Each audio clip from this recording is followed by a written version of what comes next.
In what's becoming one of the most intriguing offseason sagas in the NBA, Kevin Durant is reportedly eyeing three specific teams for a potential trade, but don't let that fool you. He's not necessarily getting what he wants. Late on Saturday, ESPN's Shams Charania broke the news that Durant has identified the Miami Heat, Houston Rockets, and San Antonio Spurs as his preferred destinations, sending shockwaves through the league.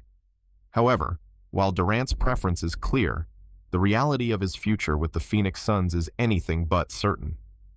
This isn't new territory for Durant, who has been dangling on the trade market since February. Though he ultimately stayed with Phoenix through the trade deadline, the writing had been on the wall for months. The Suns tried to trade him to the Golden State Warriors, but Durant made it clear that he wasn't on board with that move. Since then, it's been widely speculated that a trade was inevitable. Yet Charania's reporting of Durant's preferred destinations only coming to light now, in mid-June, feels a bit suspicious, as if a well-timed, strategic move. Phoenix's power play. What's really going on behind the scenes in Phoenix? While Durant's preferred list may be known, Charania's other reporting paints a much bigger picture. The Suns are reportedly informing the 6 to 8 teams with serious interest in Durant that they are looking for the best possible trade package, even if that means sending him to a team that isn't on his list. In other words, the Suns hold the cards, and Durant's preferences could very well be brushed aside if the price is right. This adds a layer of complexity to Durant's trade demands. Teams like the Minnesota Timberwolves and New York Knicks, who have been mentioned as potential suitors since the deadline, are still very much in the picture. Minnesota, in particular, has been aggressive in its pursuit of Durant. Some insiders, including The Ringer's Zach Lowe, have noted that Minnesota has generated the most buzz around Durant's trade talks, and for a time, the Timberwolves were even considered the betting favorites to land Durant, according to odds from major sportsbooks. While there's no way to know exactly what those sportsbooks know, it's not uncommon for the odds makers to have a better sense of trade dynamics before reporters do. This has only fueled speculation that the Timberwolves could land Durant, setting up a potentially fascinating move for the future. But the situation is far from settled. The waiting game for other teams. While Minnesota leads the pack in rumors, several other teams, including the Toronto Raptors, remain key players in this trade saga. The Raptors are preparing to be aggressive in the offseason, and with Giannis Antetokounmpo seemingly locked down in Milwaukee, Durant is the only marquee superstar available.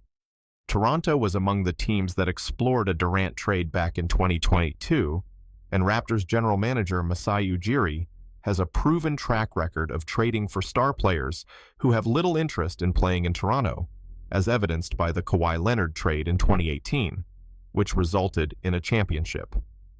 So what does Durant's preferred list have to do with all this? With negotiations intensifying and a deal likely on the horizon, Durant may be trying to force certain teams to bow out of the race by subtly suggesting he isn't keen on playing for them. This tactic is a common play in star trade negotiations, and Durant has used it before. Remember his standoff with the Warriors earlier this year?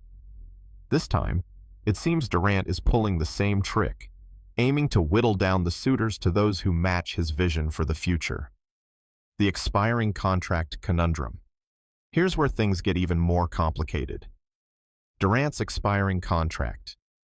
Typically, an expiring deal can scare teams off, especially when the player in question is as high profile as Durant. Why would teams pay top dollar for a player who might only stay for a year? That's a legitimate concern. But with Durant turning 37 on opening night, it's possible that some teams might view his expiring deal as a blessing in disguise. Durant will be eligible for a 2-year, $122 million extension starting July 6th. Given his injury history, some teams might look at him as a short-term investment, possibly viewing him as a high-level player for the 2025 season without committing to his age 38 and age 39 years. Take the Timberwolves, for example. A potential trade might involve sending Rudy Gobert, Dante DiVincenzo, and a package of youth and draft assets to Phoenix for Durant. The Timberwolves' goal would be clear: make a run at the 2026 championship with Durant as the centerpiece. but Minnesota has a complicated financial situation to navigate.